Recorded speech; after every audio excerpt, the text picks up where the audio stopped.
Bien, el día de hoy vamos a tocar el tema tan frecuente y, ¿cómo se puede decir? Con mucho más predominancia y muchas veces ignorados, que es el tema de la gastritis.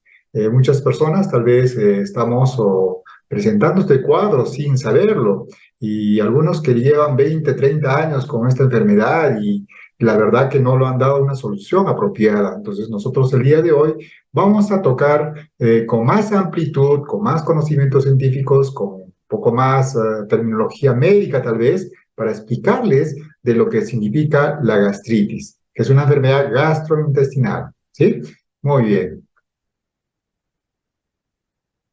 Entonces vamos a empezar primeramente con el concepto de una frase que siempre nosotros denominamos, que es la parte eh, introductoria de nuestra temática, que es la palabra de Dios. ¿Qué nos dice la palabra de Dios sobre nuestra salud? ¿Qué es mejor? ¿Qué es mejor? La comida de legumbres donde hay amor, que buey engordado donde hay odio. ¿Qué significa esto? ¿Qué nos quiere decir esto? Que muchas veces nosotros al comer nuestros alimentos, al ingerir nuestros alimentos, lo primero que hacemos es hacer con nuestras emociones y estamos alegres o estar tristes, o en este caso con mucho odio, ¿no? Entonces, en Proverbios 15:17 dice, es mejor consumir o comer alimentos sanos con amor, con alegría. Y ahí también está el secreto del tratamiento de la gastritis, que en breve vamos a comentarles.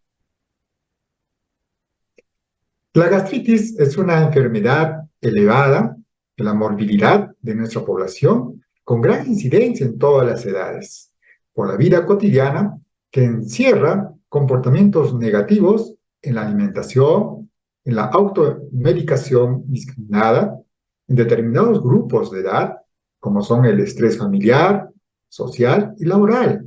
Entonces, allí no estamos hablando ya una temática tan importante que es los causantes, qué es lo que causa, qué es lo que origina, de dónde nace lo que es la gastritis, ¿no? Entonces, de ahí estamos hablando del comportamiento negativo de una alimentación, de una automedicación discriminada, una determinación de grupo de edad que están lado a todos que estamos viviendo en estrés, ¿sí? Ya sea en la familia, a nivel del grupo social o laboral. Entonces, ahí está radicando el inicio de una enfermedad que estamos hablando de la gastritis. La gastritis, los estudios médicos en pacientes que presentan síntomas gastrointestinales y en personas que los presentan, demuestran que la gastritis es más corriente de todas las lesiones gastrointestinales. Se observa en un 38% a 42% de todos los pacientes consultantes en los establecimientos de salud, ya sean consultores particulares, ya sean centros de salud, ya sea en consultores privados sobre todo, ¿no? Entonces, ahí vemos de un 38 a 42% de pacientes consultantes que van por esta enfermedad, ¿no? Entonces, hablar de lo cual significa una población que existe aproximadamente del 4.9% al 14% de incidencia o prevalencia de la gastritis a nivel nacional. Entonces, es lo que nos demuestra una tasa, ¿no? Tasa de estadística de sobre lo que es la gastritis. Entonces, vamos a definir lo que es la gastritis. La gastritis es una inflamación del estómago, es decir, se refiere a una serie de identidades donde existe daño de la mucosa gástrica, con presencia de infiltrado inflamatorio. Es decir, que la gastritis es una enfermedad inflamatoria aguda o crónica de la mucosa gástrica. Entonces, estamos hablando de una inflamación. Mucha gente dice que tengo gastritis por lo que está lleno de gases. Entonces, eso no es gastritis, es flatulencia, presencia de meteorismo o gases en el estómago, se llama flatulencia. No es gastritis. Gastritis es otra característica, es una inflamación, ¿no? Es una inflamación ya sea aguda o ya sea crónica, ¿en donde? En la mucosa gástrica, es decir, en el estómago prácticamente, ¿sí? Muy bien. Estos pueden ser exógenos, como por ejemplo, ¿no? Los AINES, que son antiinflamatorios no esteroideos que lo producen, irritantes gástricos, como el alcohol y el tabaco, y endógenos, como puede estar hablando de lo que es dentro, lo que es ácidos gástricos, la pepsina, bilis, jugos pancreáticos, la anemia perniciosa y sobre todo el Helicobacter pylori, que es una bacteria bien conocida a nivel mundial. Todos dicen, tengo Helicobacter pylori, pero no saben cuán potente puede ser esta bacteria puede estar causándonos la gastritis. ¿Sí? Muy bien. Que produce síntomas dispépticos atribuibles a la enfermedad y cuya existencia se sospecha clínicamente cuando se observa en una endoscopía, ¿no? Que algunas veces se requiere la confirmación histológica, es decir, de la célula, ¿no? Para hacer una biopsia. Solamente por una endoscopia podemos saber si tenemos gastritis, ¿no? Claro, aparte de otros síntomas que vamos a mencionar más adelante. Los tipos de gastritis. Nosotros tenemos nuestro concepto que solamente tal vez sea un solo tipo de gastritis. Y otros dicen, me han detectado gastritis crónico, ¿qué será? Pero nosotros tenemos varios tipos de gastritis. Acá vamos a mencionarles, que es la gastritis aguda. ¿Y qué es la gastritis aguda? No es una sola enfermedad, más bien un grupo de enfermedades que inducen cambios inflamatorios en la mucosa gástrica. Todas las etiologías, como son los orígenes de esta enfermedad, son diferentes en su presentación clínica y tenemos una forma histológica en común. La inflamación puede afectar toda la cámara gástrica entérica, es gastritis, o una región del estómago, como ejemplo gastritis antral, ¿no? Que viene a estar dividido en todas las partes, ¿no? El cuerpo, el fondo, el antro, ¿no? Entonces, estamos hablando de dónde se va a producir esta gastritis aguda. La gastritis aguda puede clasificarse también en las siguientes categorías, como son las, ¿no? Erosivas, erosiones hemorrágicas, erosiones superficiales, erosiones profundas y no erosivas, generalmente causada por el Helicobacter pylori. Muy bien, entonces tenemos ya una definición de gastritis aguda.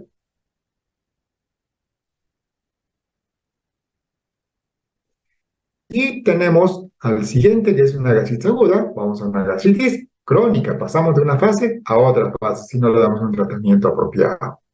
La gastritis crónica viene a ser una inflamación del revestimiento del estómago, que se presenta gradualmente y que persiste durante un tiempo considerable y prolongado.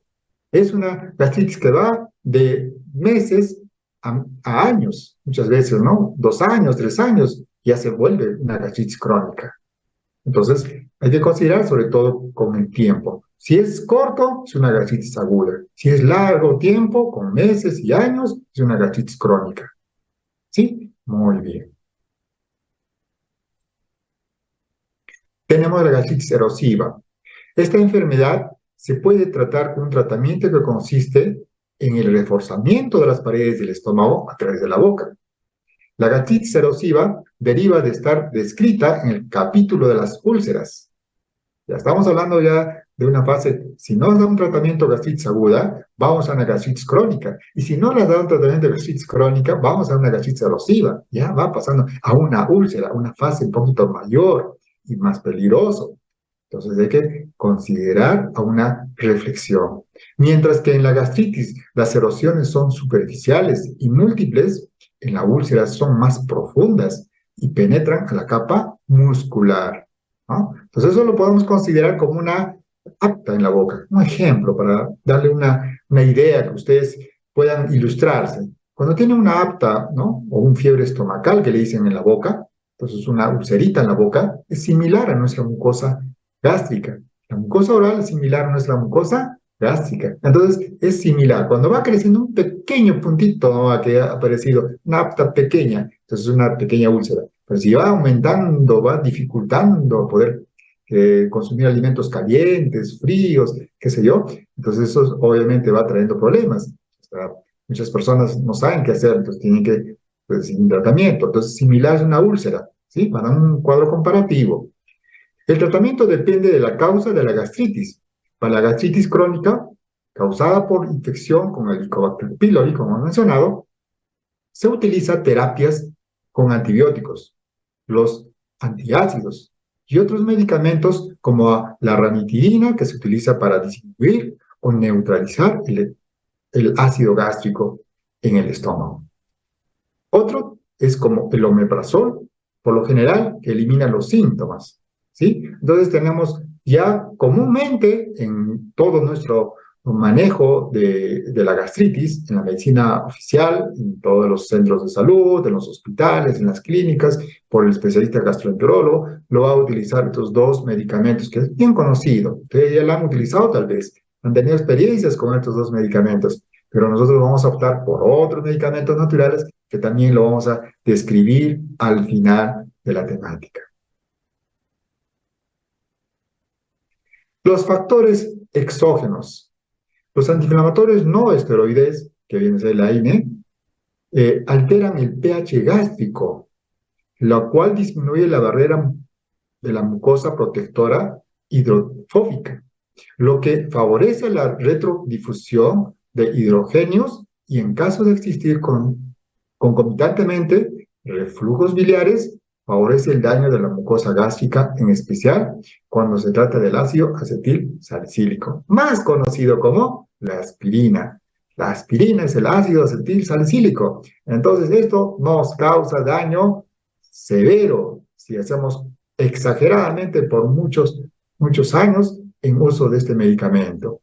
También como los otros AINE, como el ibuprofeno, paracetamol o el ketorolaco, produce una leve afección de la mucosa gástrica por ser ácidos que retienen concentraciones intracelulares elevados en la mucosa con la capacidad de interferir en procesos como fosforilación oxidativa, lo que produce un pH intracelular bajo para ser incompatible con la vida celular. Es decir, hablar de esta temática es un poco complicado, aparentemente.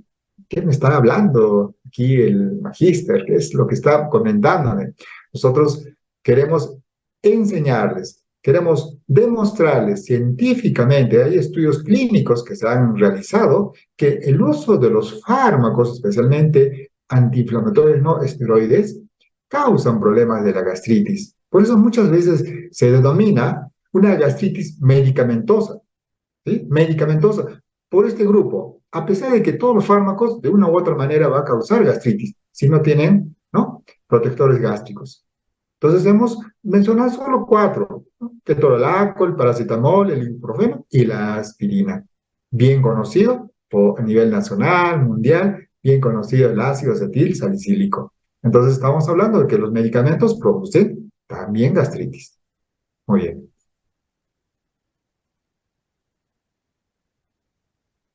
Entonces, al administrar continuamente, sin ningún control médico, conlleva afecciones en la mucosa gástrica, lo cual comienza con pequeñas lesiones isquémicas y daño endotelial, con formación de diminutos trombos blancos que tienen el flujo sanguíneo de la zona.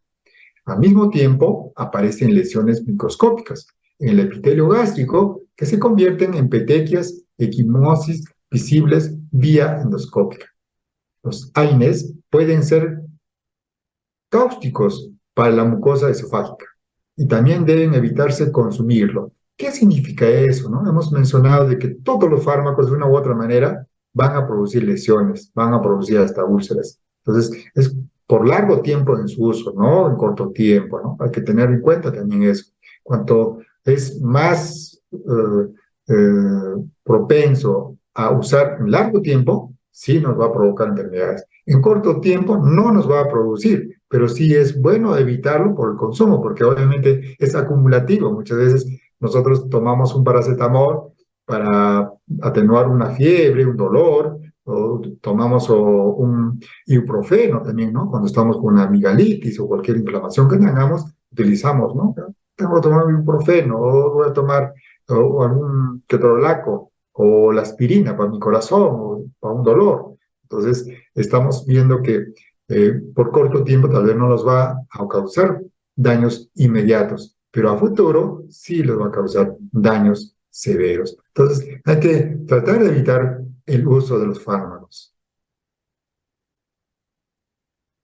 Irritantes gástricos, como son las grasas saturadas. ¿Quién no en estos tiempos ha consumido alimentos tan agradables, tan deliciosos como hemos visto en los niños, sobre todo, hacer hábito de día a día? Mamá, prepárame un sándwich. ¿Y el sándwich de qué está hecho? A base de mantequilla, ¿no? A base de embutidos, ¿no? Y tomar su chocolate, chocolate con leche, ¿no? Quién sabe, algunos hasta de cajita, peor todavía. Entonces, están dados por las grasas saturadas, que son mantequilla, chocolates, embutidos y todas las grasas en sí, ¿no? Saturadas, de gran manera. Si hay un consumo de grasas excesivo, tienen mayor probabilidad de presentar lesiones gástricas en comparación con quienes lo hacen en un rango adecuado según las recomendaciones de las guías alimentarias. Esto puede deberse posiblemente a lo que los lípidos, que son las grasas, afectan directamente a algunas funciones celulares, entre ellas la fluidez u homeostasis de las membranas celulares, ¿no? El metabolismo de la gastaglandinas y la síntesis de radicales del peróxido van a ser alterados, ¿no? Entonces, esto quiere decir que altera todo el pH a nivel del aparato digestivo, ¿no? De estos alimentos ricos en grasa, como son los chocolates, que contribuyen a muchas enfermedades por un reflujo gastroesofágico. Muchas veces en la comida se le sale, dice, cuando como chocolate, como una vinagrera o vinagreta. ¿A qué se debe eso? Se debe a que han hecho una combinación inadecuada de grasas saturadas, del chocolate, de gaseosas y otros alimentos. Entonces el organismo trae esa alteración, como ya hemos mencionado, ¿no? Entonces ya empieza a alterarse todo el mecanismo celular. Las bebidas estimulantes. ¿Cuántos de nosotros tenemos ese hábito de consumir una tacita de café, un tecito, ¿no? Bien cargado, de puro, ¿sí? Todas las bebidas estimulantes, ¿no? Té, café, chocolate, como hemos mencionado, pero en este caso, el café. Entonces, este proceso sucede cuando las bebidas que contienen estimulantes como la cafeína son irritantes e incrementan la producción de jugos gástricos, retardando los procesos de cicatrización y son causas de las dispepsias, reflujos gástricos y esofagitis, ¿no? Eso es lo que nos produce el café, la cafeína en sí. En personas con gastritis y úlceras gástricas, la cafeína aumenta la producción de ácido clorhídrico, lo que conlleva mayor severidad de la sintomatología. Entonces, usted que está con cuadro de gastritis, ¿va a continuar usando el café o el té, teína, café, cafeína? ¿Sí? Entonces, estamos viendo que si usted no deja de consumir los alimentos estimulantes, su gastritis va a continuar. Tal vez va a empeorar, porque va a incrementar ese ácido clorhídrico que está en el estómago y va a ocasionar lesiones severas. Lesiones severas. Por eso que yo quiero que usted reflexione sobre este tema. La gastritis no solamente es tomar un remedio o hacer un método natural y poder sanar. No, son varias situaciones que debemos de hacer cambios. Y especialmente con este pequeño que es café. Deja de consumir café y adiós gastritis. ¿Lo sabía? Ahora lo sabe. Muy bien, gracias. Los picantes, ¿cuántos de nosotros estamos acostumbrados a comer un alimento tan agradable que es día tras día un pollito a la brasa? O aquí en Arequipa se consume el delicioso plato bandera que se llama rocoto relleno. Rocoto relleno, todos los fines de semana, en los restaurantes campestres, se suele consumir los alimentos ricos en picantes, ya saben, ¿no? Hablar del rocoto relleno como hablamos típico de Arequipa. Entonces, en otros países se consume chiles, ¿no? Los picantes, ¿no?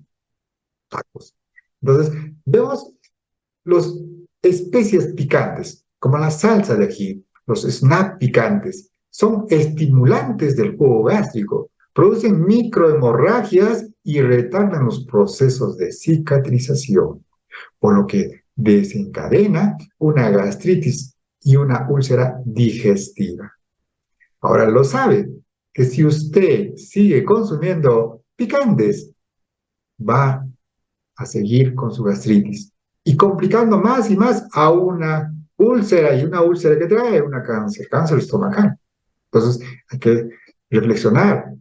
Amigo, amiga que nos está sintonizando en este programa de Renueva TV, por favor, llamo a una reflexión a ustedes, a que hagan cambios de esos malos hábitos alimentarios de consumir picantes. Sé que el alimento no ingresa, dice, sino como algo picante. Pueden cambiar algo picante por lo natural, que también podemos mencionar, si están con un estómago sano, pueden consumir, por ejemplo, un ají natural a base de ajo, de kion, de cebolla, ¿sí? Existe ajís naturales, pero son medicinales, y ser temperante en su uso para poder también tener salud, porque si no, estaríamos provocando enfermedades gastrointestinales como es la gastritis, ¿sí? Entonces, reflexionemos, los picantes no son absolutamente nada benéficos para la salud estomacal. ¿Sí? Muy bien. El alcohol. ¿Cuántos de nosotros tenemos la mala costumbre, el mal hábito? Tal vez, como hemos mencionado, se suele celebrar un aniversario, un cumpleaños, se habla generalmente en una costumbre, ¿no? De lidiar con el alcohol. El alcohol significa, pues, no solamente el alcohol etílico, sino también estamos hablando un poquito más de la cerveza, o hablar de otras bebidas como champán, el vino, hablar de todas las denominaciones que puede existir como bebida alcohólica, ¿no? Entonces, ¿qué es tóxico para la mayoría de los tejidos del organismo? El consumo excesivo del alcohol puede acarrear problemas serios de salud, incluyendo trastornos gastrointestinales. El alcohol puede inflamar su estómago y relajar el esfínter esofágico inferior, la válvula que impide que el ácido del estómago regrese al esófago. El consumo del alcohol debe evitarse porque este agente disminuye la presión del esfínter esofágico inferior. Disminuye. Entonces, cada vez que uno va tomando, va causando severos problemas a nivel del esfínter esofágico, ¿sí? Le va causando, y más aún si tiene malos hábitos alimentarios de comer picante, de tomar alguna bebida carbonatada, o más las grasitas, etcétera, etcétera. Entonces ya la gastritis está cada vez mayor, incrementa mayor. Entonces, ¿cuál sería la recomendación? Dejar de beber, ¿sí? Dejar todo lo que es las bebidas alcohólicas para poder mejorar con la gastritis. El alcohol produce efectos variables sobre la mucosa gástrica y duodenal. Depende de la cantidad, concentración y la frecuencia de la bebida ingerida, lo cual conlleva a la destrucción de la barrera gástrica, permitiendo la retrodifusión de los iones de hidrógeno que destruyen las uniones celulares y además incrementa la producción de la histamina, con la consecuencia de estimulación a las células parietales y mayor formación de ácido, lo que conlleva la aparición de erosiones con lesiones capilares mucosos, que pueden ocasionar hemorragia y pérdida de proteínas. Entonces hay una explicación un poco más científica aquí, un poco más médico, ¿no? Entonces ahí estamos dando de que qué produce el alcohol dentro de nuestro aparato digestivo, ¿no? Con mayor frecuencia, más daño gastrointestinal.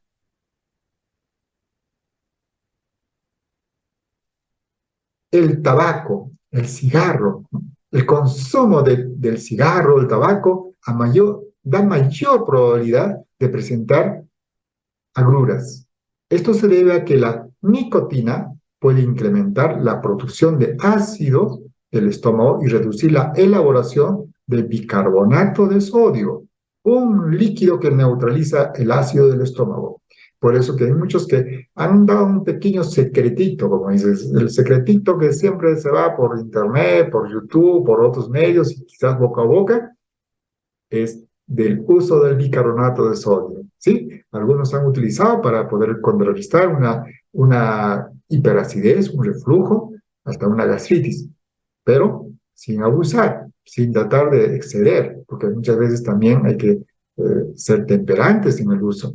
Pero sí, aquí no está hablando de una elaboración del bicarbonato de sodio. Entonces, como que nuestro estómago sí o sí produce bicarbonato de sodio. ¿Para qué? Para alcalinizar nuestro aparato digestivo.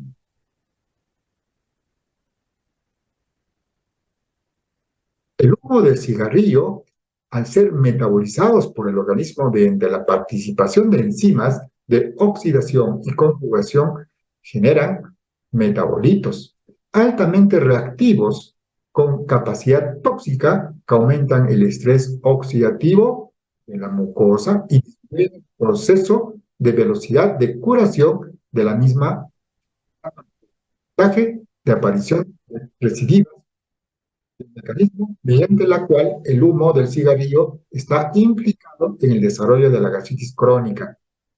Es cierto, pero se sabe que contiene más de 4.700 constituyentes químicos, de los cuales al menos son 60 son carcinógenos. ¿Cuántos? De esos 4.700 son 60. Son carcinógenos, son cancerígenos, se puede decir, actuando por contacto directo con la mucosa gástrica o indirectamente a través del flujo sanguíneo. El humo del cigarrillo disminuye la salivación. Disminuye notablemente. Si no hay salivación, primeramente, no hay digestión. Entonces, tenemos que evitar el cigarrillo. ¿Sí? Muy bien.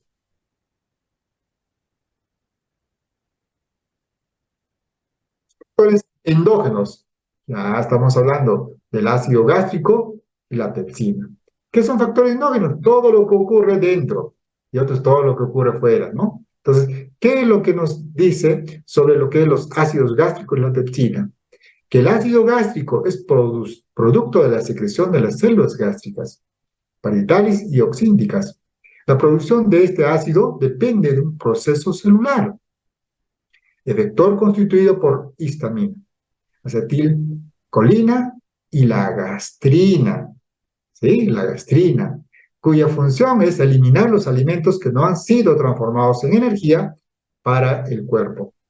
El ácido gástrico activa la pepsina, una enzima que digiere las proteínas producidas por el estómago.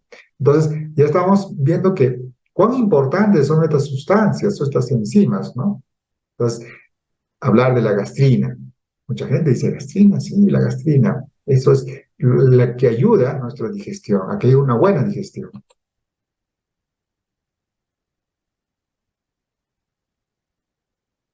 La secreción de pepsina es paralela a la del ácido gástrico del 30 al 50% de úlceras pépticos. Pero cuando hay una alteración de la mucosa gástrica provocada por la presencia del Helicobacter pylori, se produce un aumento del pepsinógeno 1, lo cual favorece el desarrollo de las úlceras gástricas. Y en transcurso del tiempo no es tratado a tiempo por personal de salud o profesional de salud que conlleva la aparición de linfomas o cáncer gástrico. Entonces, es muy importante nosotros ya hacer un tratamiento preventivo, inicial, reflexionar del tema de que la gastritis no solamente es que ya voy a tratarlo de acá 1 año, 2 años, o cuando ya se me pasó por un método y ya pues estoy mejor, pero puede aparecer con más brusquedad, con más fuerza, con más incentivo para hasta formar un cáncer gástrico si no le damos un tratamiento. ¿Sí? La secreción gástrica se considera también la primera fase significativa de la digestión. Las enzimas salivares son las que limitan la capacidad al exponer a los alimentos a un pH bajo y al contacto con la pepsina, lo que disocia las fibras del colágeno, la desnaturalización, la proteólisis y las proteínas que presentan en la matriz celular. Esto incorporado a la acción de la mezcla del estómago, que permiten al fraccionamiento de los alimentos, en particular partículas más pequeñas, por ejemplo, ¿no? Entonces, nuestros salivas empiezan ¿no? a titular ese pH, empieza poco a poco el bolo alimenticio, empieza poco a poco la insalivación, empieza poco a poco a hacer la digestión, ¿no? A hacer que esos alimentos que están grandes se empiezan a reducirse, a estar pequeños. Y el aumento del ácido gástrico y la pepsina son producidas constantemente por las células gástricas, entonces ese ácido gástrico lo transforma en pepsinógeno, en pepsina, que descompone las proteínas de los alimentos durante la digestión, y esto obviamente pues termina activando la pepsina, que es una sustancia, una enzima que ya pues logra a la digestión completa.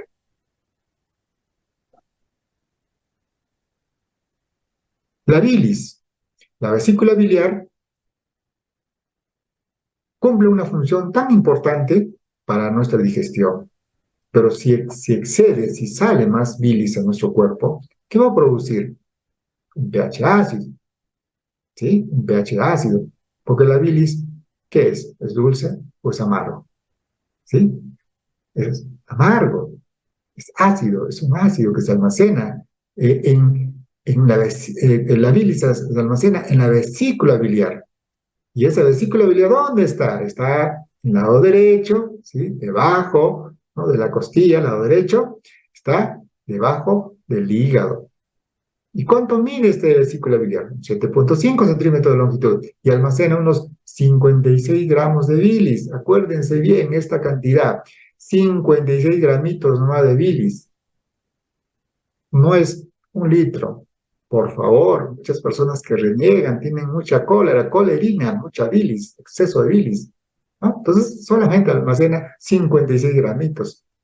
No es demasiado que debemos estar produciendo día tras día en cantidades enormes de bilis, y obviamente nuestra vesícula pues va a rebalsar, como dicen las palabras, va a salir de gran manera mucha bilis y va a provocar muchas enfermedades, no solamente la gastritis, no muchas enfermedades. Entonces, por lo cual hay que evitar estar con cólera, con exceso de colerina, como dicen las personas, ¿sí? Entonces, cuando los alimentos grasos llegan al duodeno, una hormona envía una señal a la vesícula biliar para contraerse y liberar la bilis almacenada al duodeno, pero cuando existe una enfermedad en el esfínter pilórico, no es capaz de cerrarse adecuadamente, provocando una incontinencia del mecanismo y además con las presiones ejercidas dentro de la cavidad abdominal y del intestino delgado,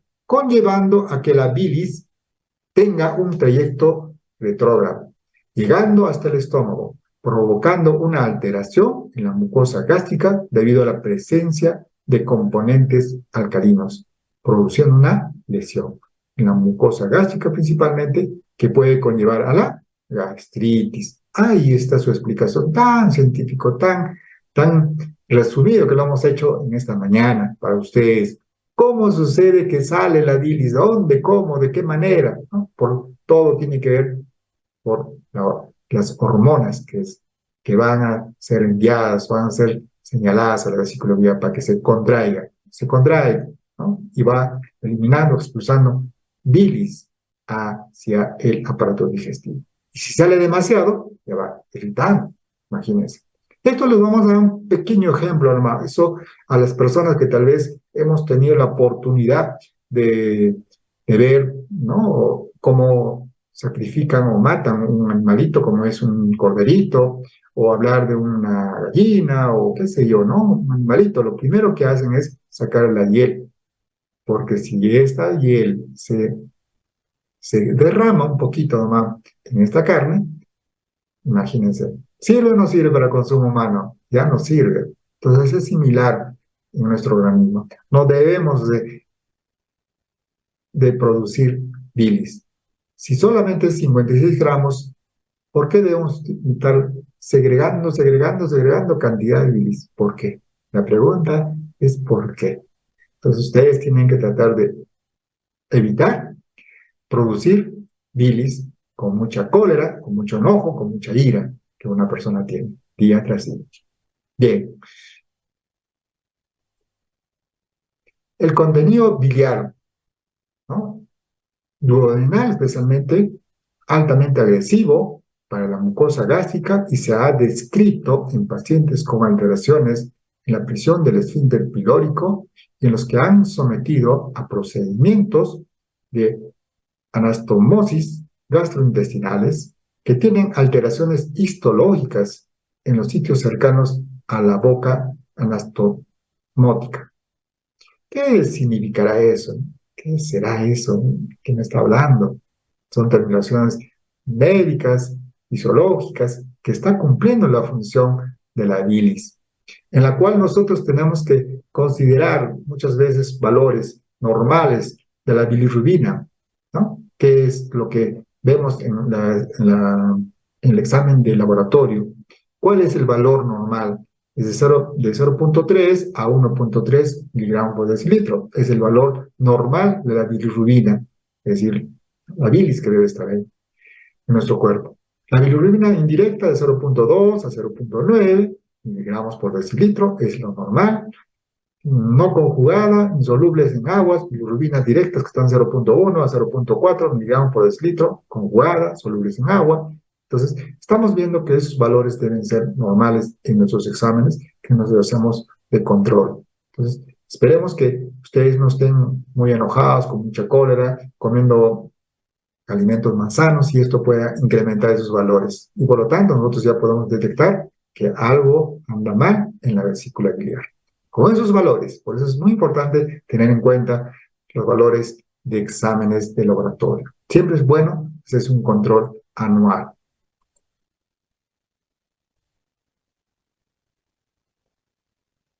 El jugo pancreático también, ¿no? Entonces, hemos hablado de la vesícula biliar, ahora hablamos del jugo pancreático. También cumple una función en la digestión. Entonces, el jugo pancreático es un líquido incoloro, acuoso, de densidad de 1007 a 1035, ¿no? Es el valor normal de este jugo pancreático. Según la concentración de proteínas con el pH alcalino, que contienen dos tipos de secreciones, la enzimática y la hidroelectrolítica, que son sustancias que produce el páncreas.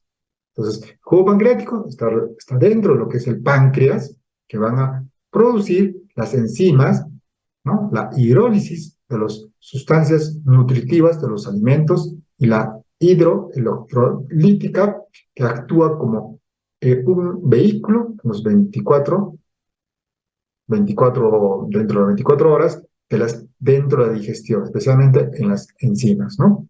Entonces, dentro de lo que es la digestión del jugo pancreático, nosotros tenemos que recordar que también si excede más de estos jugos, cambia el pH gástrico, ¿no? pH sanguíneo también. Entonces, hay que considerar otro punto, ¿no? Que es la parte endógena.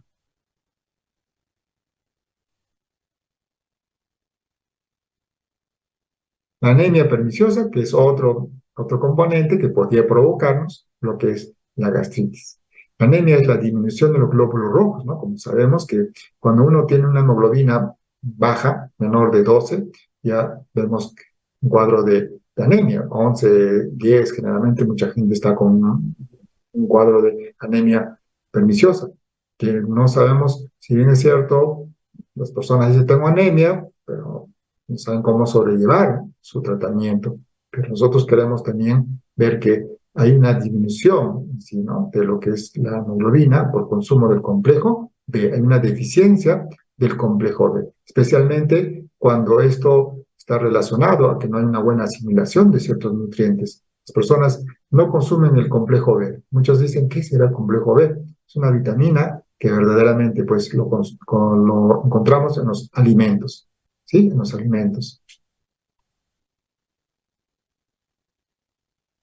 Bueno, de ellos, como estábamos hablando también, si es que no hay hablar de lo que es la anemia perniciosa, que viene a ser una enfermedad autoinmune, debido a las presencias del anticuerpo dirigidos con las células parietales, que van a, ¿no? Van a causar atrofia en sí, ¿no? Que especialmente se debe por una deficiencia del complejo B12. Entonces, hay que recordar que si nosotros no tenemos una buena alimentación, especialmente de frutas, las verduras, las ensaladas, que son predominantes que ahí están las vitaminas, los minerales. Entonces, de hecho que vamos a estar con problemas de una anemia perniciosa. Y esa anemia perniciosa de una u otra manera nos va a causar la gastritis. Y están juntos, ¿no? Actuando en nuestro organismo, especialmente con la gastritis.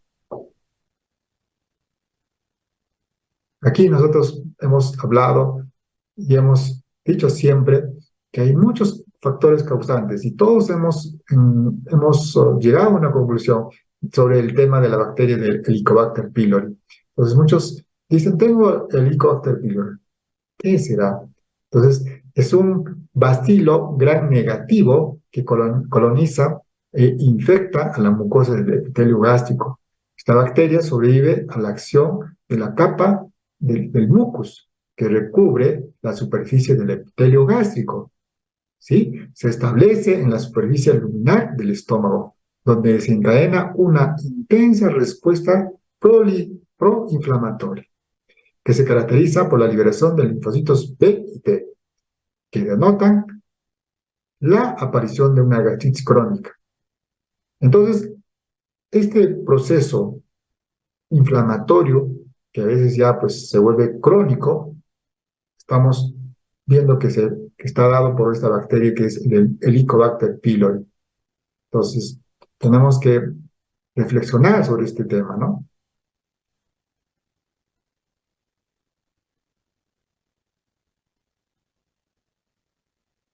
Vamos a ver cómo se transmite esta bacteria, de dónde, cómo nace en sí en nuestro cuerpo, especialmente en nuestro estómago. La transmisión del Helicobacter pylori es producido por la vía oral a oral, fecal y oral. Entonces hay dos vías, ¿no? Oral a oral y fecal oral. La primera debido a la presencia transitoria de bacterias en la boca que se pueden transmitir por compartir utensilios, ¿sí? Los utensilios que no están bien lavados, eso generalmente vemos en ciertos lugares que utilizan solamente un recipiente de agua donde ingresa más de 40, 50 utensilios, platos, cubiertos, tenedores, ¿no? Entonces no están bien lavados, entonces ahí es donde nosotros podemos estar viendo que estamos en riesgo de poder contraer esta bacteria, ¿no? En lo que es el Helicobacter pylori. Y la otra manera es por beber fuentes de agua o alimentos contaminados, los cuales actúan como reservorios temporales para la bacteria. Entonces, ¿cuántos de nosotros hemos visto que hay lugares, hacinamientos, ¿no? En ciertas zonas que guardan el agua, ¿no? Una semana, 2 semanas guardan. Entonces, esto también es un factor condicionante que podemos estar ingiriendo o estar introduciendo esta bacteria. ¿Sí? Entonces ya tenemos ya dos formas, ¿no? Los utensilios mm, compartidos, mal lavados, ¿sí? El agua contaminado. Entonces ya estamos viendo que son los factores condicionantes de que esta bacteria ingrese en nuestro cuerpo. Ya está. Por día, ahora, se han destacado como factor de riesgo elevado para la infección por el Helicobacter pylori, que son a nivel socioeconómicos, educativos, ¿no? Educativos bajos, provisiones sanitarias insuficientes, hacinamientos, el mal manejo del agua ingerible, la habitación sin abastecimiento de agua potable, así como la edad, ya que se han establecido que a mayor edad, mayor probabilidad de infección. Entonces hay otros factores socioeconómicos, educativos, sanitarios, todo ello conlleva, ¿no? A que aparezca también este factor del Helicobacter pylori. Entonces, no solamente es uno, son varios factores. ¿Y cuáles son los síntomas que podemos tener cuando ya tenemos la gastritis? Estamos con problemas, ¿no? De dolor, ¿sí? Malestar o dolor estomacal, que son muy frecuentes, sobre todo en la boca del estómago, ¿no? Muchos dicen, me duele mucho en la boca del estómago. Entonces estamos viendo como un síntoma que es la gastritis. Otros síntomas son náuseas y vómitos, ¿sí? Náuseas y vómitos que a veces puede ser por una mala ingesta de alimentos incompatibles, pero también ya podemos estar considerando que hay gastritis. El dolor abdominal, el dolor es muy tenso, como hemos dicho, ¿no? Que es a nivel de la boca del estómago. El ardor en el estómago, característico, arde, quema. ¿Por qué? A veces hay reflujos, ¿sí? Entonces, hay que ver ese punto tan importante que es sintomatologías. Los síntomas que presenta una persona con gastritis, característico es dolor o ardor. Es característico. ¿Dónde? ¿En el brazo? ¿No? ¿En la pierna? No, en el estómago, en el aparato digestivo. Todos conocemos el aparato digestivo, ahí está. Entonces, tenemos el primer síntoma característico de una gastritis. Entonces hay varios síntomas, ¿no? Que pueden perder el peso, pueden perder el apetito, y una diversidad, ¿no? De síntomas. Pero las principales son malestar, dolor, estómago, que es característico, ardor y náuseas. El diagnóstico, para poder identificar este patrón, se ha detectado, ¿no? Especialmente primeramente, ¿no? La radiografía la radiografía de la parte superior del tracto gastrointestinal, ¿no? Que son los exámenes que se utilizan. También puede estar relacionado por un examen de endoscopía, que es muy notorio y es muy frecuente en la especialidad de gastroenterología, que se aplica lo que es el uso de la endoscopía, ¿no? Entonces, esto para detectar, ¿sí, no? Si hay cuánto daño existe en el aparato digestivo. Entonces, y aparte de eso, algunas veces hasta se hace una biopsia, ¿no? Para posteriormente llevarlo al laboratorio y ver si hay células cancerosas, ¿no? Entonces, es muy importante hacer un diagnóstico precoz, pero lo más importante es que el especialista identifica a través de la historia clínica, a través de los síntomas, si hay esos síntomas de dolor, ardor, náuseas o vómitos, en la cual pues ya estamos viendo que es un problema de la gastritis. Es una forma rápida, inmediata, haciendo una buena historia clínica para poder diagnosticar.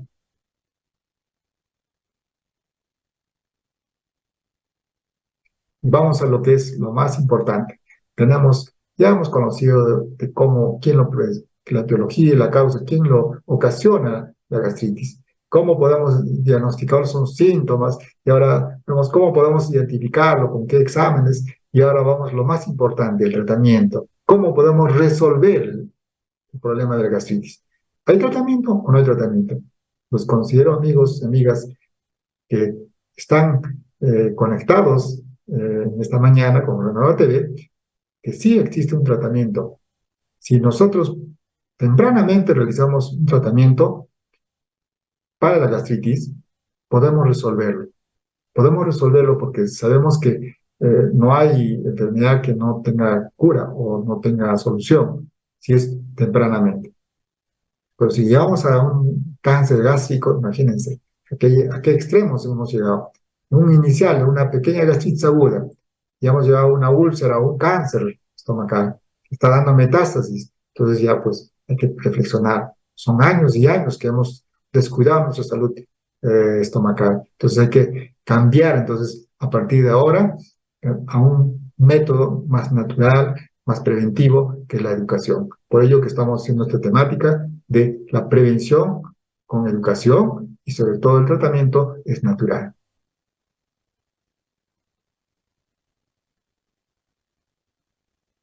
Y vamos a lo más importante, el campo de la medicina natural. ¿Cuántas personas han acudido a ver resultados con estos métodos que estamos enseñando día tras día en el consultorio para que ustedes puedan, así, en forma natural, en forma sencilla, práctica, sin costos altos, puedan utilizar métodos como es el extracto de papa y zanahoria? ¿Cuántos de ustedes han visto resultados increíbles con este método? Extracto de papa y zanahoria. ¿Y qué es este método? ¿Cómo funciona? Simplemente ustedes van a utilizar promedio de una papa que sea orgánica. En estos tiempos ya se va viendo dos tipos de alimentos, como hemos mencionado siempre, que son los alimentos transgénicos y los alimentos orgánicos. Nosotros optamos por los alimentos orgánicos, los más sanos, que no tengan muchos fertilizantes. Entonces, una papa orgánica, ¿sí? Una papita, cáscara y todo, lo ponen a la extractora y con 7 zanahorias, o quizás un poquito más, para que salga una buena cantidad de jugo de zanahoria. Entonces, van a poder sacar la cantidad de un vaso, ¿sí? Entonces, esto, utilizando en ayunas, le va a ayudar de gran manera para tratar cualquier tipo de gastritis, ya sea aguda, ya sea crónica, ya sea la erosiva, hasta las úlceras, que les va a ayudar a mejorar. Entonces, estamos hablando del extracto de papa y zanahoria. Muchos dicen, no tengo extractora, entonces vamos a optar por la licuadora. Entonces vamos a hacer lo mismo, similar, ¿no? Una papita con 7 zanahorias, lo vamos a licuar, un poco de agua tibia, tibia, no fría, tibia, y lo vamos a tomar. Ya tienen su método, ¿sí? Segundo paso, no tengo, no tengo licuadora, hay zonas que donde no cuentan con estos electrodomésticos que son necesarios para, ¿no? Para preparar sus alimentos, entonces no cuentan con recursos económicos, o tal vez no está a la mano la licuadora o el extractor, entonces tenemos que, podemos rallar, ¿no? Podemos rallar, o podemos hasta consumirlo así crudo, pero bien lavado, consumirlo crudo. Podemos consumir, ¿no? En rodajitas, ¿sí? Rodajitas, lo podemos consumir lo que es la zanahoria. Solo zanahoria. Si quieren papa, sí, poquito que es el que crea tolerancia, pero podemos también consumir lo que es la papa. Pero es mejor la zanahoria, cruda, ¿sí? Comerlo directo, lavarlo y comerlo. Entonces, esto hace que ya tienes un tratamiento natural, sencillo y práctico para que usted pueda resolver su problema de la gastritis. ¿Tan sencillo? Sí. Bien, continuamos con el siguiente método, que es la sábila, más conocido como la aloe vera. Nosotros hemos visto con gran resultado la sábila. Si nosotros primeramente debemos de hacer remojar de un día para otro día, ¿no? La sábila, la penca de la sábila. Primero se corta las espinas de ambos lados en 4 o 5 trozos, bien lavaditos y en una cantidad de agua, ¿sí? Se le va a remojar. Luego de ahí, ustedes pueden hacer como mencionaba, pues si tienen licuadora, pueden utilizar un poquito de agua, un vasito tibio, y lo licúan en 10 a 15 segundos. No es un minuto ni dos, para no perder los principios activos. ¿Sí? Ahí está el detalle. Y otro punto, el otro punto podría ser es de que ustedes pueden consumir directamente, ¿sí? Trocearlo un poquito y consumir como pastillas. Y buena cantidad de gel de sábila, y eso le va a ayudar a resolver su problema de la gastritis. ¿Cuán sencillo es hacer estos tratamientos? Tan prácticos y nadie tiene que complicarse con remedios y ver las respuestas de un mes, 2 meses, ustedes están aliviando, mejorando su salud. Pero háganlo, ¿sí? Háganlo. En el extracto de papa y zanahoria se hacen ayunas. En la sábila se hace 3 veces al día. ¿Sí? 3 veces al día, 1 hora antes del desayuno, 1 hora antes del almuerzo y 1 hora antes de la cena. Entonces ya tienen ya el uso de la sábila. Ahora tenemos otro método, la papaya con la sábila. Mucha gente ha utilizado esta fórmula y ha sido tan benéfico que ha resuelto el problema de la gastritis. ¿Y cómo se realiza? Un trocito de papaya, ¿sí? Un trocito de papaya más un trocito de sábila, se licúa, como he dicho, estaría en un minuto para hacer un juguito, y esto se toma agregando las esencias que pueden ser 2 gotitas de sangre de grado, ¿sí? 2 gotitas de sangre de grado. O aceite de copaiba, puede ser también, pues, para potencializar el tratamiento. Entonces, ya estamos viendo que hay tratamiento natural, sencillo y práctico.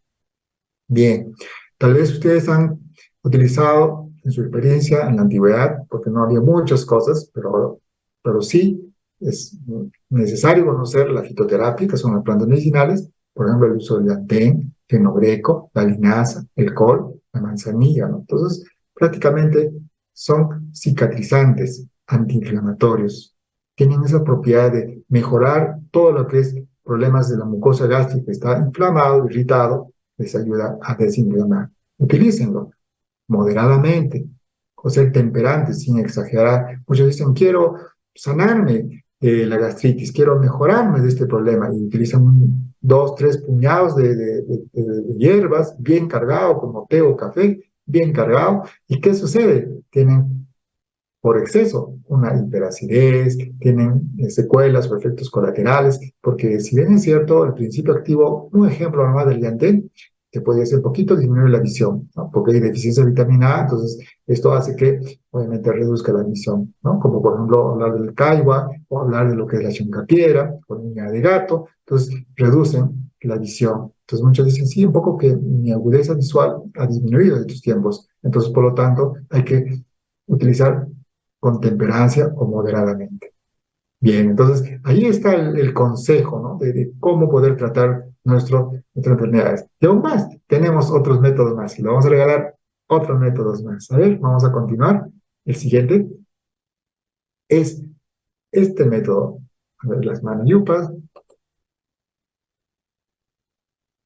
Manayupa, más conocido, ¿no? En diferentes lugares, ¿no? Con lo que es el nombre científico, que es el Desmonium abscendens, que es el pata de perro, patiperro, ¿no? El alcuchanqui, pie de perro, así, con esos nombres lo conocen en diferentes lugares, ¿no? Como Manayupa, la runa Manayupa, la pega pega, el alco, el pashque, el amoseco, ¿sí? El carrapicho, hierba de infante. Entonces, esos nombres lo designan a diferentes lugares, pero como el nombre científico lo pueden encontrarlo, ¿no? Entonces es más rápido conocer esta hierbita que es la manayupa, que es un depurativo, desinflamante de muchos órganos y podemos trabajar, podemos utilizarlo en los tratamientos de la gastritis. Entonces, sabemos que si usted lo hace 3 veces al día, toma manayupa, su problema digestivo va a mejorar. Usted va a notar en el tiempo de 3 semanas a 2 meses ya usted está viendo que el dolor, los reflujos, la acidez, la diarrea y todos los síntomas que pudiera saber va a disminuir, poniendo la confianza en Dios, ¿no? Principalmente. El siguiente hierbita que es muy conocido en esta zona de nuestro país, especialmente hablar de Perú, tenemos la muña muña. ¿Sí? ¿Quién no conoce la muña muña? Sí, todos casi han tenido la experiencia. Para una enfermedad, ¿no? U otra han utilizado la muña muña. ¿Y cuál es el nombre científico? Ahí está, ¿no? El Mintostochis mollis. Ese es el nombre científico. Esta muña muña ayuda a mucha gente a resolver problemas de la gastritis. Hay investigaciones científicas, eso yo les digo, hay tesis doctoral sobre esta hierba que se llama muña muña. Ha resuelto problemas de la gastritis. El aceite esencial de la muña muña mata el Helicobacter pylori, un tratamiento muy eficaz para estas enfermedades con Helicobacter pylori.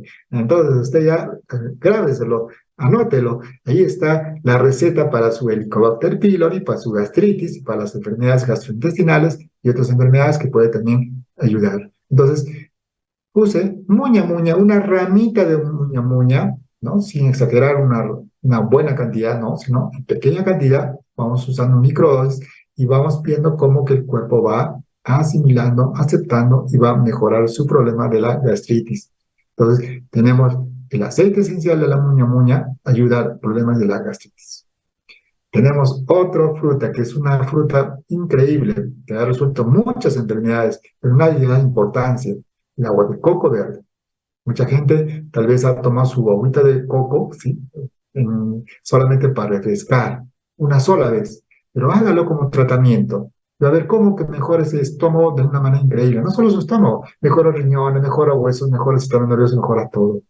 Entonces, hagan el uso del agua de coco, ¿sí? El agua de coco ayuda de gran manera a mejorar todos los órganos, principalmente en la parte digestiva. Mejora la flora digestiva. Entonces, tenemos un método. Y por último, para darle de cortesía, este sí es una maravilla, la que tenemos, el aceite de copal. El aceite de copaiba, las personas lo han usado tal vez en corto tiempo y no le han hecho un tratamiento terminal de 2 a 4 meses, que es un tratamiento un poco largo, que debía ver resultados. Pero muchos han visto un resultado en corto tiempo, en un mes, 2 meses, estaban ya mejor y nunca más han utilizado el aceite de copaiba. Pero el aceite de copaiba, con el nombre científico de Copaifera officinalis, es el nombre científico que tenemos, ¿no? Es una especie de árbol oriundo de la cuenca del Amazonas. También se conoce como palo de aceite y se saca la resina para hacer uso para el tratamiento de muchas enfermedades. Todo lo que es itis, todo lo que termina en inflamación, itis es inflamación, itis, eso es lo que resuelve el aceite de copaiba. Les va a resolver el problema de la gastritis, ya sea por Helicobacter pylori, ya sea por una gastritis erosiva, ya sea una gastritis aguda o crónica, todos los va a ayudar. Entonces, ustedes hagan el uso de este aceite de copaiba, 7 gotitas, no sean prudentes, solo 7 gotitas. ¿Qué significa? En un vaso de agua tibia después de los alimentos. Y eso es un tratamiento muy eficaz para las inflamaciones gastrointestinales como la gastritis. Entonces, es una receta que yo le estoy dando a ustedes, que ustedes sean temperantes, sean prudentes en el uso. Y de hecho que tenemos que ver la parte preventiva. La parte preventiva que nosotros vamos a mencionarle, ¿no? Aquí, el siguiente. Es muy importante también considerar otros factores. Entonces, podemos dar un tratamiento, sí, puedo tomar el aceite de copaiba, la muña, lo puedo tomar manayupa, puedo tomar todos los días extracto de papa con zanahoria, una maravilla para mí. Pero nosotros queremos hacerle, hacerle que ustedes tomen reflexión, sean un poco más analíticos, cuál es la causa de mi problema, de dónde viene la enfermedad de la gastritis. Entonces, aquí viene un problemita serio. ¿Cuál sería? El horario de alimentación. Muchas personas consumen 3 veces al día su alimento, ¿verdad? Un desayuno, un almuerzo y una cena, en la cual debería ser a partir de las 6, 7, 8 de la mañana. O almorzar a unas 11, 12, 1 de la tarde, ¿sí? Y cenar a las 5, 6, 7 de la noche. Pero ¿cuántos de nosotros desayunamos a las 10, 11 de la mañana? Casi almuerzo. Y algunos ni toman desayuno. Y almuerzan a qué hora? A las 3, 4 de la tarde, a las 5 de la tarde están almorzando. Y muchos cenan en la noche de una manera increíble, en buena cantidad todavía. Entonces, todo esto conlleva el horario de alimentación, provoca gastritis. ¿Sí? Simplemente este método que les he explicado como tratamiento funciona con cambiar nuestro régimen alimentario con nuestro horario de alimentación en sus horas exactas, apropiadas, correctas, debemos de consumir, porque si no, vamos a seguir teniendo problemas severos. Porque imagínense, no tomar desayuno. ¿Qué hace? Nuestro organismo es tan sabio que segrega los jugos gástricos a esa determinada hora, que es a las 6, 7, 8 de la mañana, no encuentra alimento y nosotros tenemos un dolor estomacal, nos arde, nos arde, nos arde y empieza a arder más y más, como un fuego, ¿verdad? Entonces ahí tenemos ya presente la gastritis. Entonces cuando tenemos ya otros síntomas, recién decimos, bueno, voy a hacer con una consulta con el médico. Recién tomamos las medidas preventivas, medidas correctivas, pero no antes. Entonces tenemos que hacer cambios, sí o sí. Muy bien, otro, evitando, ¿no? los medicamentos que nos van a irritar la mucosa gástrica, que son todos los fármacos, que hemos hablado de lo que es los AINES, ¿no? Que son la aspirina, el ibuprofeno, el ketorolaco, el naproxeno, y todo lo demás, esos debemos evitar. Y otros medicamentos también. Solo que es muy importante y ser muy prudente. A nadie se le debe retirar sus medicamentos sin la opinión del especialista, sin que el médico lo sugiera, porque nosotros no queremos quitarle sus remedios, ya sea para la hipertensión o ya sea para las enfermedades de un tratamiento específico que están realizando. No, queremos ser prudentes. Solo el especialista va a reducir de poco en poco como ustedes van avanzando con su tratamiento. Y los remedios también igual van a ser, ¿no?, menor, cada vez menor, con el tratamiento que ustedes vayan a realizar. Pero es importante que hagan manejo siempre médico, con un profesional de salud, no cualquier persona que venda un producto o una persona que les vaya a dar una receta de la abuelita, como dicen. Entonces, no, sino por un profesional formado con grados y títulos para que así de esa manera puedan hacer un manejo apropiado y correcto en su manejo de la gastritis. Bien, ¿qué más tenemos? También ya pues no comer en la calle, ¿no? Sí, comer en la calle en lugares donde sean inapropiados, sobre todo. A pesar de que hay lugares muy correctos, pero tenemos que ver, ¿no? Si hay unos lugares donde se puede evitar, donde no está cumpliendo con la salubridad, de una buena higiene, entonces tenemos que tratar de ver, mejor evitar, ¿sí? También otro que es deglutir moderadamente, calmado, ¿no? Una cosa es comer y otra cosa es tragar. ¿Qué usted hace? Si usted está digiriendo moderadamente, con calma, masticando bien sus alimentos, todo, correcto. Pero si usted está comiendo rápido, también está provocando problemas severos. ¿Sí? No comer exageradamente, hasta llenar el estómago, ¿no? Hay que ser hasta cierto punto, hay que ser moderado. Entonces, esas son la prevención, ¿no? Siguiente.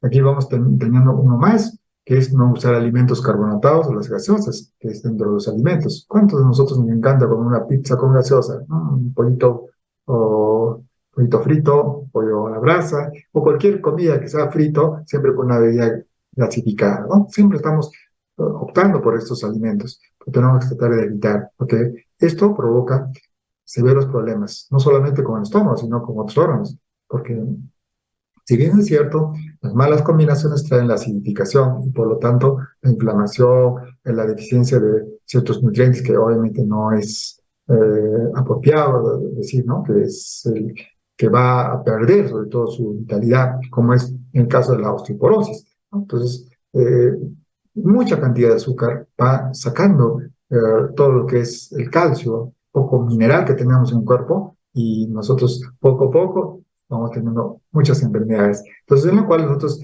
las bebidas carbonatadas no se recomiendan, ¿no? No se recomienda. Evitar comer también cuando estén con cólera o tristes, ese es otro punto. Tal vez nosotros no hemos reflexionado sobre el tema.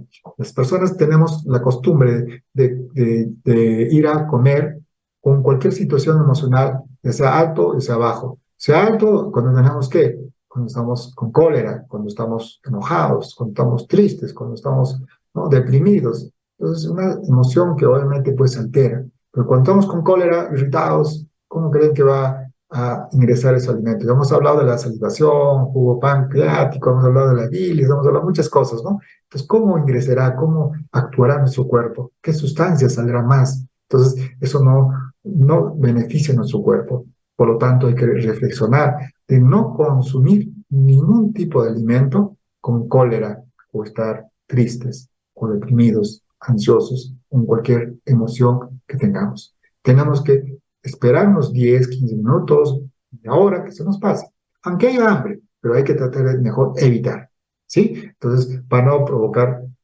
la enfermedad como la gastritis y otras enfermedades. No realizar malas combinaciones, eso es otro problema. ¿Cuántas personas hacen malas combinaciones? Simplemente el hecho de hacer dulce con salado ya es una mala combinación.